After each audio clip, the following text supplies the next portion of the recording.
नमस्कार, स्वागत है आपका इस पे जीएस रिसर्च सेंटर में। मैं आज आपको टॉपिक पढ़ाने वाला हूं मोहम्मद जहरुद्दीन बाबर। आप लोगों ने मध्यकालीन भारत का इतिहास पढ़ा होगा और उसमें मुगलों का जो फाउंडर था, मुगलों का जो संस्थापक था, उसका नाम है मोहम्मद जहरुद्दीन बाबर। आपको मालूम होगा, अगर हम मध्यकालीन भारत के इतिहास की बात करें तो शायद मध्यकालीन भारत के इतिहास में सबसे बड़ा जो साम्राज्य रहा है वो मुगलों का रहा है। और मुगलों का भी जो फाउंडर था, जो संस्थापक था, वो बाबर था।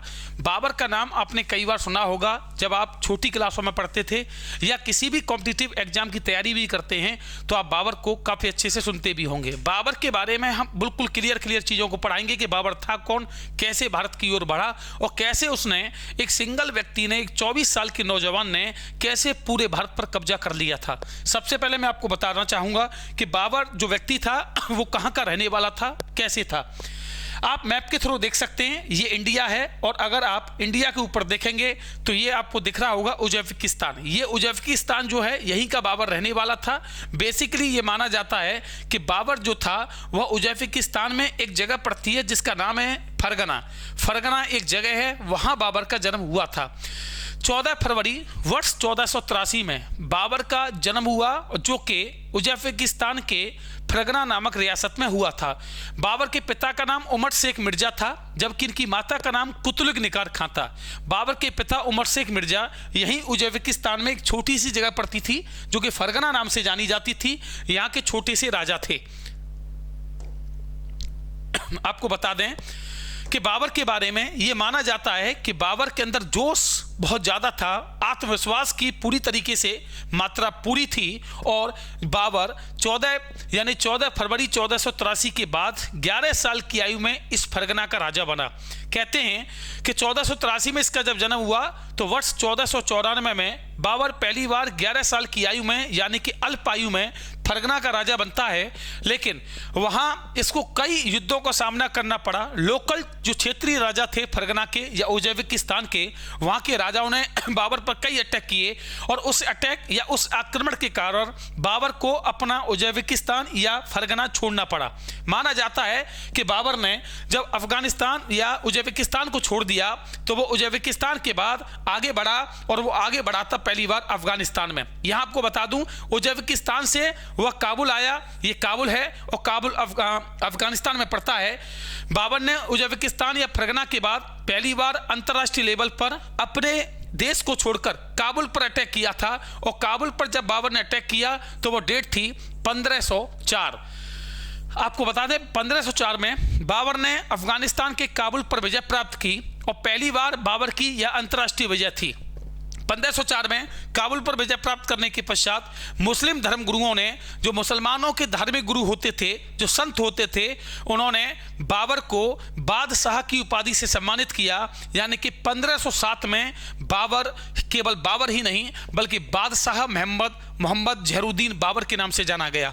बाबर काबुल पर विजय प्राप्त करने के पश्चात अपनी जिंदगी आराम से काबुल में ही गुजार रहा था। अगर भारत की बात करेंगे आप तो उस समय भारत में इब्राहिम लोदी का शासन चल रहा था और इब्राहिम लोदी की अगर बात करें हम तो इब्राहिम लोदी लोदी वंश का अंतिम राजा था। जैसे लोदी वंश का फाउंडर बहलोल लोदी था, उसके बाद सिकंदर लोदी आया, उसके बाद इब्राहिम लोदी आया। अगर इब्राहिम लोदी की आप बात करेंगे तो इब्राहिम लोदी का जब भारत पर राज था उस समय भारत में ही एक जगह पड़ती है खानवा। खानवा की अगर आप बात करेंगे तो खानवा जगह राजस्थान में अवस्थित है और इस समय आप कह सकते हैं कि जो भरतपुर के आसपास का इलाका था उसको खानवा कह सकते हैं। और वहां का राजा हुआ करता था राणा संग्राम। राणा संग्राम या राणा सांगा। कहते हैं कि राणा सांगा और दिल्ली का शासक इब्राहिम लोदी जो था, यानी कि भारत का शासक जो इब्राहिम लोदी था, राणा सांगा और इब्राहिम लोदी की बिल्कुल भी बनती नहीं थी। इन दोनों के बीच पहले भी युद्ध हो चुका था और इब्राहिम लोदी ने कई ऐसे व्यक्तियों को कब्जे में ले रखा था या उनके साथ मतलब एक शोषण कर रहा था इब्राहिम लोदी, जो बहुत सीधे साधे थे, जिसमें खुद इब्राहिम लोदी के कुछ राजा घर के भी थे, जिसमें आप देखेंगे दौलत खां लोदी, आलम खां लोदी, दिलावर खां लोदी, ये खुद अफगानी थे। इब्राहिम लोदी भी अफगानी था और कहीं ना कहीं इब्राहिम लोदी के ही सगे संबंधी थे। इब्राहिम लोदी का जो व्यवहार था वो अपने ही लोगों के प्रति अच्छा नहीं था, इसलिए इब्राहिम लोदी के खिलाफ अपने ही लोग हो चुके थे। इसलिए राणा सांगा जो कि खानवा का राजा था और पंजाब का गवर्नर या सूबेदार कह सकते हैं, दौलत खां लोदी और दिलावर खां लोदी, ये दोनों व्यक्ति दोनों व्यक्ति बाबर के पास जाते हैं 1504 में। 1504 में जब काबुल पर अटैक कर दिया था बाबर ने, जब जीत प्राप्त कर ली, तो 1520 में बाबर के पास राणा सांगा और इब्राहिम लोदी का जो चाचा था जिसका नाम दौलत खां लोदी था, ये दोनों व्यक्ति गए बाबर के पास और बाबर को भारत पर आमंत्रण दिया या निमंत्रण दिया कि भारत पर युद्ध करने के लिए। इस बात का यकीन मानिए, बाबर भारत कभी नहीं आता यदि ये राणा सांगा और दौलत खां लोदी बाबर को निमंत्रण नहीं देते। तो खुद बाबर को बुलाने वाले स्वयं भारतीय थे। इतिहास गवाह है, इतिहास के अनुसार बाबर जब भारत आया तो वो डेट था 1526। आपको पता होगा बाबर ने 1526 में लोदी वंश के शासक इब्राहिम लोदी के साथ पानीपत का प्रथम युद्ध लड़ा। इस पानीपत के युद्ध की बात अगर अब किया जाए भाई, तो पानीपत के प्रथम युद्ध में अगर मैं आपको बता दूं तो बाबर के पास कुछ ज्यादा सेना नहीं थी। पानीपत के युद्ध में बाबर के पास इतिहास के अनुसार माना जाता है कि 12,000 घुड़सवार सैनिक थे, यानी कि सेना बहुत कम थी अगर आप इब्राहिम लोदी के मुकाबले देखेंगे तो। वहीं लोदी के पास अगर देखेंगे आप तो लगभग 1,25,000 टोटल सैनिक या इससे अधिक सैनिक माने जाते हैं, यानी बाबर के पास सैनिक कम थे। लेकिन बाबर की जो रणनीति थी युद्ध में, जो युद्ध लड़ने की जो स्ट्रेटजी थी, वो इब्राहिम लोदी से कहीं बेहतर थी। आपको बता दिया जाए, बाबर की अगर आप बात करेंगे तो बाबर के पास आपने कभी एग्जाम में या कभी किताबों में पढ़ा हो, और नहीं तो हम अभी क्लियर दिखाते हैं भाई। बाबर ने भारत में पहली बार तोपों का प्रयोग किया। इस पद्धति को तुलगमा पद्धति कहा जाता है। इस पद्धति को तुलगमा पद्धति कहा जाता है। माना जाता है कि इस पद्धति में बाबर ने क्या किया, आप देखिएगा, ये गाड़ी है जिसमें 2 पहिए हैं, ये आप देख सकते हैं, एक पहिया और दूसरा पहिया ये था। इसके बीच में ये इस तरीके से तोप फिट की जाती थी। ये तोप का मुंह है, यानी कि यहाँ से गोला बारूद निकाला जाता था। बाबर ने पहली बार पूरे भारत में तोपों का प्रयोग करने वाला कोई शासक था तो वह बाबर था। मोहम्मद जहरुद्दीन बाबर ने इब्राहिम लोदी के खिलाफ तोपों का प्रयोग किया। इस सिस्टम को, जो 2 पहियों के बीच में जो तोप लगी है, इसे तुलगमा पद्धति कहते हैं। और पहली बार भारत में तुलगमा पद्धति का विकास या कह सकते हैं प्रयोग बाबर के द्वारा किया गया, जबकि ये पद्धति इब्राहिम लोदी के पास नहीं थी। इब्राहिम लोदी के पास तो केवल तलवार, भाला, इस तरीके के सैनिक थे। इसके अलावा मैं आपको एक और चीज बता दूं, बाबर के पास एक कला और थी जिसे बोलते हैं रूमी कला, जिसे बोला जाता रूमी कला या रूमी पद्धति। और वो रूमी पद्धति क्या होती है, जैसे सपोज करिए बाबर ऐसे करके लड़ रहा है युद्ध में, और लड़ते लड़ते वो अचानक ऐसे घूमकर पिछले पर भी हमला बोल देता था। यह भी एक कला थी बाबर के पास या बाबर के सैनिकों के पास।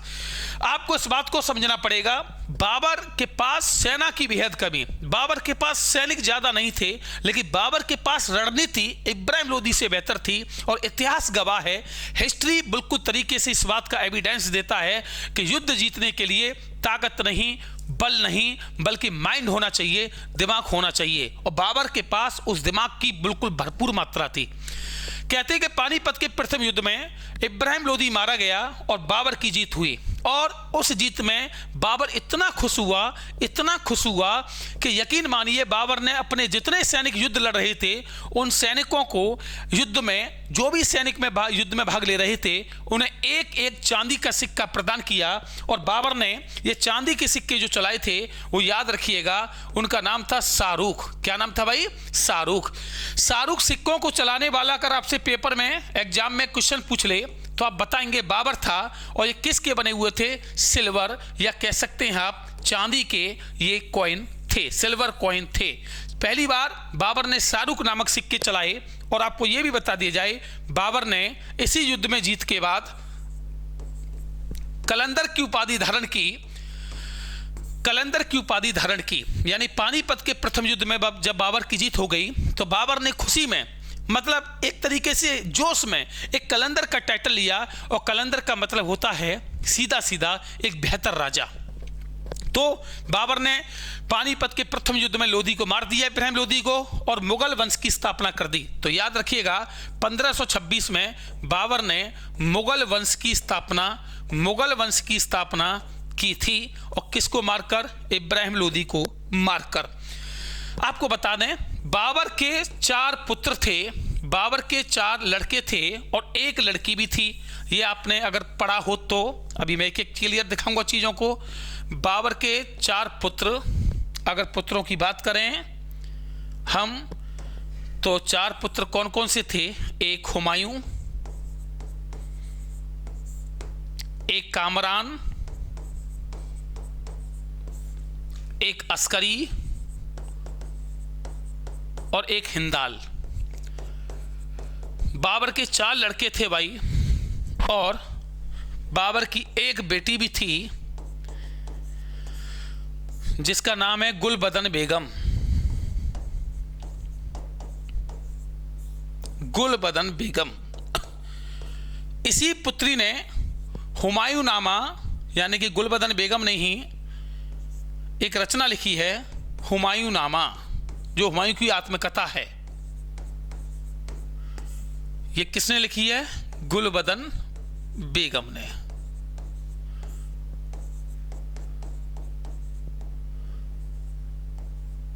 गुलबदन बेगम ने, याद रखेंगे ये हुमायूं की क्या है? बायोग्राफी, आत्मकथा है। तो बाबर के याद रखेंगे 4 लड़के हैं, एक लड़की है।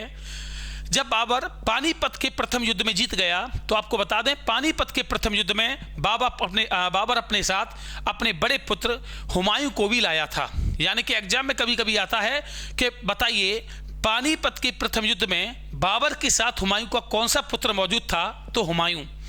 एक और चीज बता दूं, जब पानीपत का प्रथम युद्ध हो गया तो बाबर को लगा कि अब तो हमारा पूरे भारत पर साम्राज्य हो गया। लेकिन आपको यह भी बता दूं मैं क्लियर कि बाबर अच्छे से जानता था कि जो राणा संग्राम या राणा सांगा की जो हम बात कर रहे थे, जो कि खानवा का शासक था, जो कि कहां का शासक था भाई? खानवा का रूलर था। इसी ने तो बाबर को निमंत्रण दिया। तो इस बात को बाबर जानता था कि जो व्यक्ति अपनों के साथ गद्दारी, मतलब इसने इब्राहिम लोदी के साथ गद्दारी की। गद्दारी क्यों की? कि इब्राहिम लोदी भारत का राजा था, जबकि बाबर भारत का राजा नहीं था। तो ये इब्राहिम लोदी के खिलाफ हो गया, बाबर के साथ हो गया। तो बाबर जानता था कि इसको भी मारना जरूरी है, क्योंकि अगले बार कभी भी ये मेरे भी खिलाफ हो सकता है। जो इसका सगा नहीं हुआ तो मेरा सगा क्या होगा? तो बाबर ने अगले साल 1527 में, याद रखिए, राणा सांगा के साथ ही युद्ध किया, जिसे आप इतिहास में पढ़ते हैं खानवा का युद्ध या वॉर ऑफ खानवा। यह 1527 में हुआ। याद रखिएगा, ये बहुत एग्जाम में पूछा जाता है। और इसमें कहीं न कहीं राणा सांगा की हार हुई, और राणा सांगा हारने के बाद यानी कि पराजय होने के बाद कहते हैं फरार हो गया, यानी कि मैदान छोड़कर भाग गया। माना जाता है कि इस युद्ध में जब खानवा का युद्ध हुआ तो बाबर ने जिहाद का नारा दिया था भाई। जिहाद का नारा का मतलब क्या होता है? जिहाद एक शब्द है जो इस्लाम धर्म का है, और जिहाद का मतलब होता है इस्लाम खतरे में है। कहीं न कहीं बाबर की जो सेना थी वो थक चुकी थी, पूरी तरीके से हार चुकी थी। इसलिए सेना ने साफ इनकार कर दिया था कि महाराज अब हम युद्ध नहीं लड़ पाएंगे।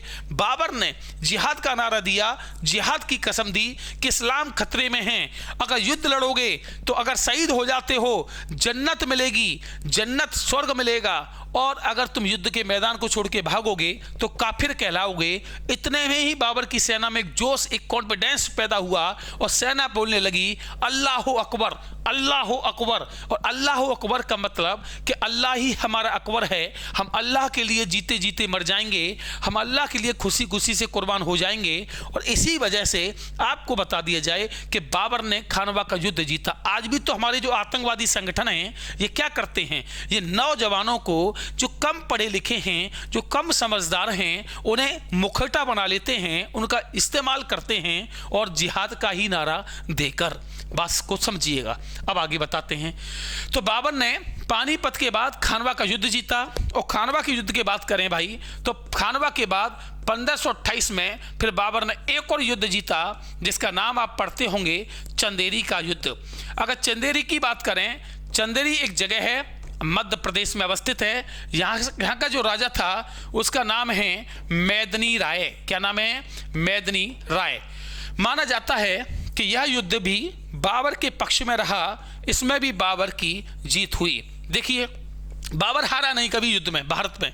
इसके बाद आगे बात करें तो अगला युद्ध हुआ था घाघरा का युद्ध।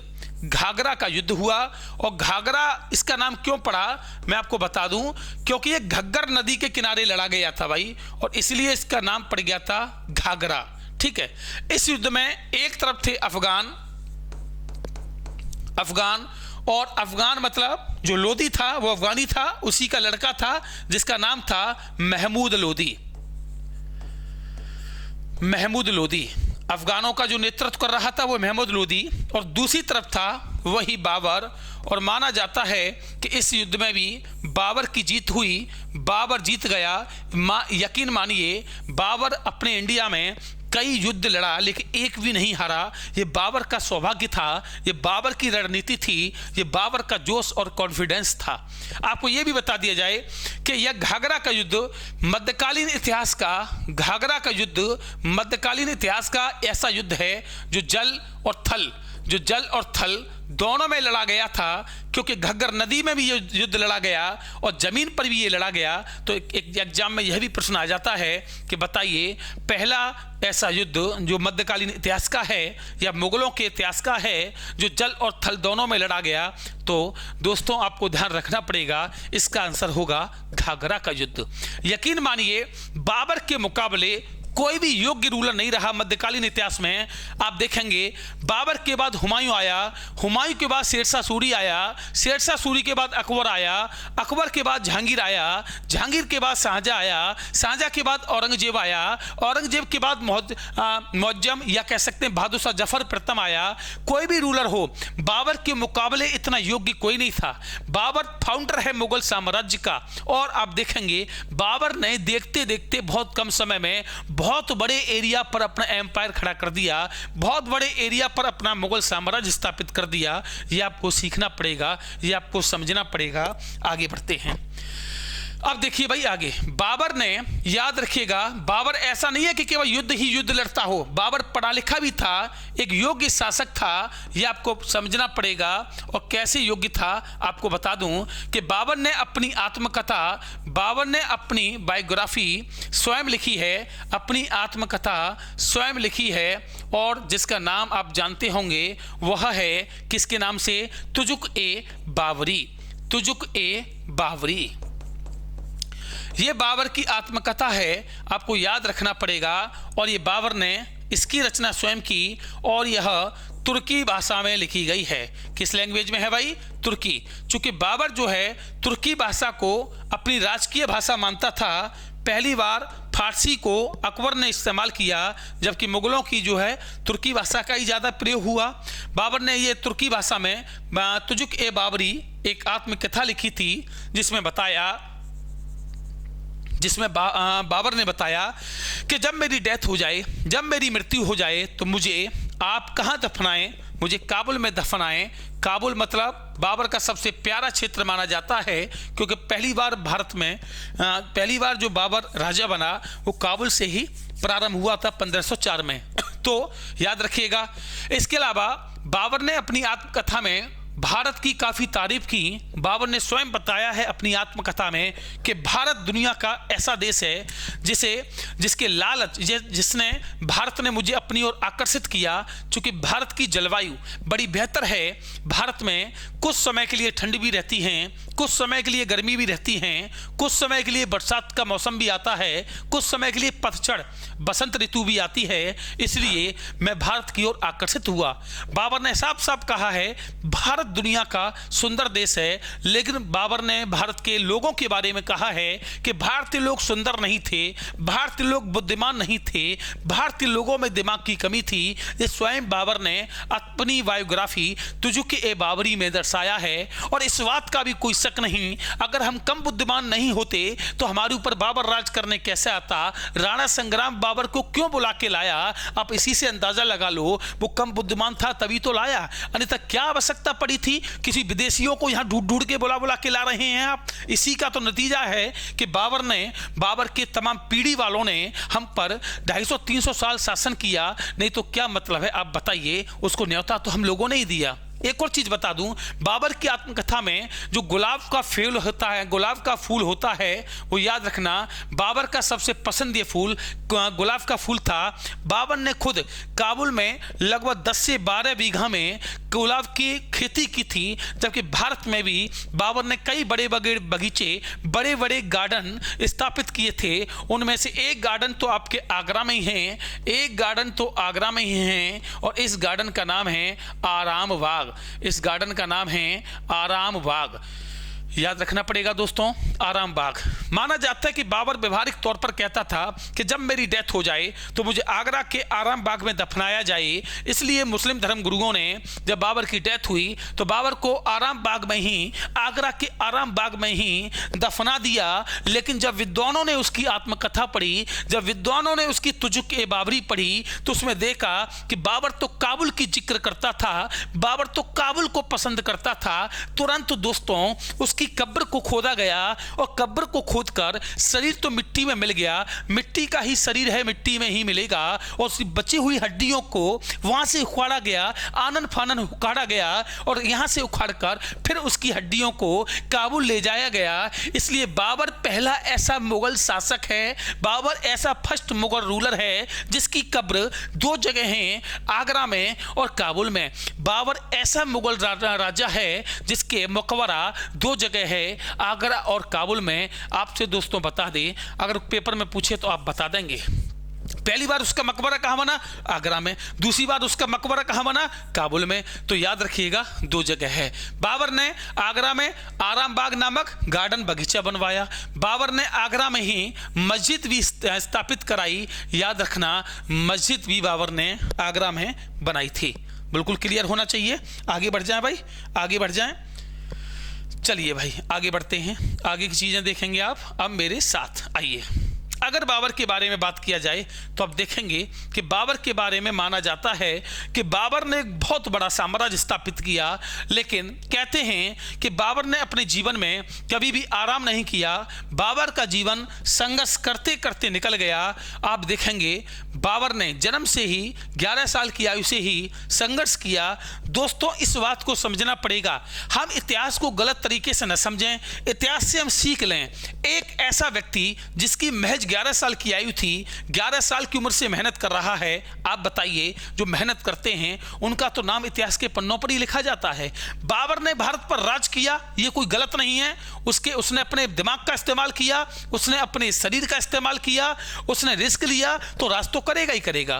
तो आप इससे बढ़िया ये देखिए, आप पॉजिटिव वे में समझें कि 11 साल का लड़का कहाँ का रहने वाला, उज्बेकिस्तान का, वहां से अफगानिस्तान को कब्जे में करता है, वहां से पाकिस्तान को कब्जे में करता है, वहां से भारत पर राज करता है। तो ये आपको सीख लेनी चाहिए। हम तो एग्जाम देते हैं यार, एक छोटी सी नौकरी का पेपर नहीं निकाल पाते, जबकि बाबर कहाँ का आदमी कहाँ तक राज कर गया। और राज ऐसा वैसा नहीं, इतिहास में पन्नों पर उसको सल्यूट किया जाता है, उसको सलामी दी जाती है। आपको यह भी बता दिया जाए, बाबर की मृत्यु वर्ष 1530 में हुई थी।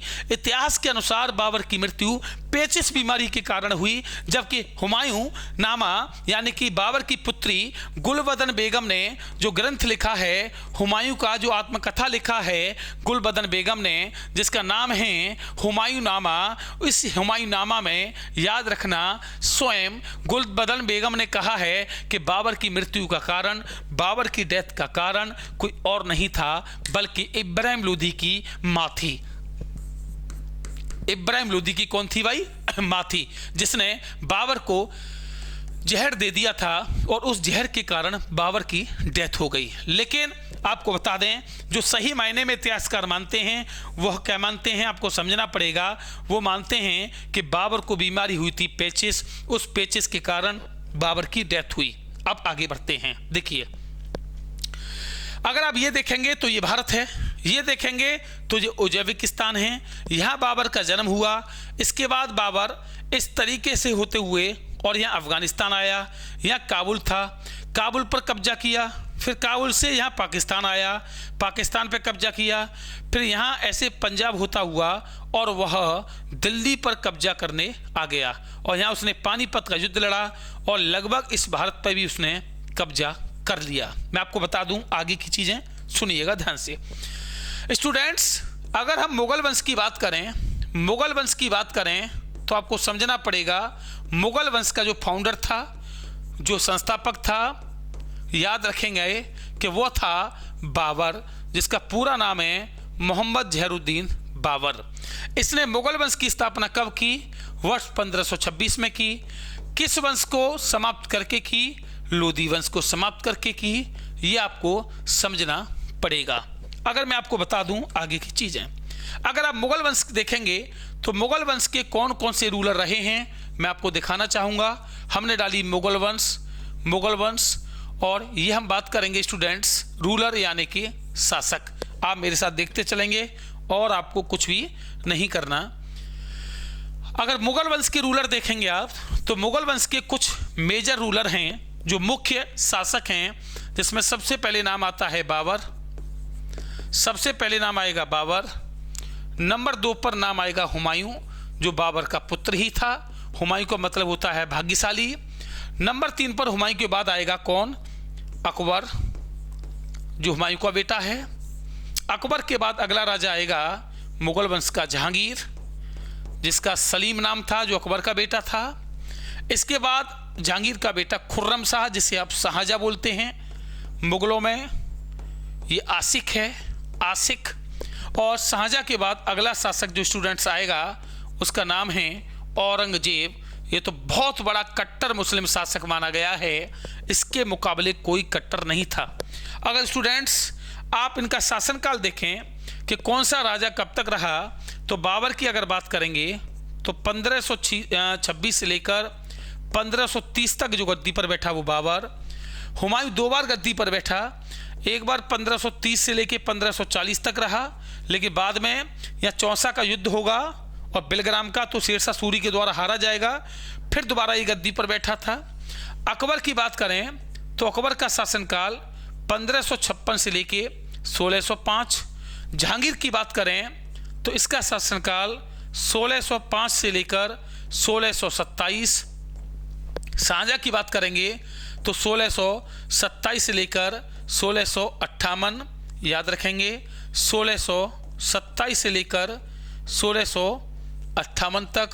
और यहीं औरंगजेब की बात करेंगे आप तो 1658 से लेकर 1707। 1707 में औरंगजेब की डेथ हो गई थी। औरंगजेब के 3 लड़के थे, मुअज्जम, आजम, कामबख्श, जिसमें मुअज्जम, आजम, कामबख्श तीनों में झगड़ा हुआ औरंगजेब की डेथ के बाद उत्तराधिकारी के लिए, गद्दी के लिए। उसमें जीत मुअज्जम की हो गई, जो बहादुर शाह जफर प्रथम नाम से मुगल की गद्दी पर बैठा था। ये आपको समझना पड़ेगा। अगर स्टूडेंट्स आगे आप देखें, अगर इन सभी मुगल राजाओं में आप देखेंगे तो सबसे ताकतवर जो राजा माना गया है वो बाबर माना गया, सबसे ज़्यादा ताकतवर था। हालांकि जो महान रूलर माना गया है द ग्रेट अकबर, इसको महान कहा गया। और बाकी की अगर शाहजहाँ की बात करोगे तो इसने, आपको मालूम होगा कि सबसे ज़्यादा इमारतों का निर्माण कराया, इमारतों का जिसमें ताजमहल हो या मस्जिद हो। इसके अलावा जहांगीर की बात करोगे, इसके समय में मुगल चित्रकला अपने विकास पर पहुंची थी। अगर औरंगजेब की बात करेंगे तो ये कट्टर मुस्लिम शासक था। इसने सबसे ज़्यादा हिंदुओं का कत्लेआम कराया था। हिंदुओं को क्या कराया भाई? हिंदुओं को धर्मांतरण कराया। धर्मांतरण मतलब है या तो धर्म बदलो, नहीं तो आपको कत्लेआम कर दिया जाएगा। तो ये मुगल राजा थे। इसके बाद जो राजा बने वो लेटर मुगल आएंगे बाद में 1857 की क्रांति में, जैसे कि बहादुर शाह जफर सेकंड था। तो ये हम आपको क्लास दिन पर दिन कराएंगे, आपकी रेगुलर कराएंगे। तो आपको हमारे चैनल को ज़्यादा से ज़्यादा सब्सक्राइब करना है, शेयर करना है और वीडियो को लाइक करना भी ना भूलें। ठीक है, जय हिंद, कल मिलते हैं।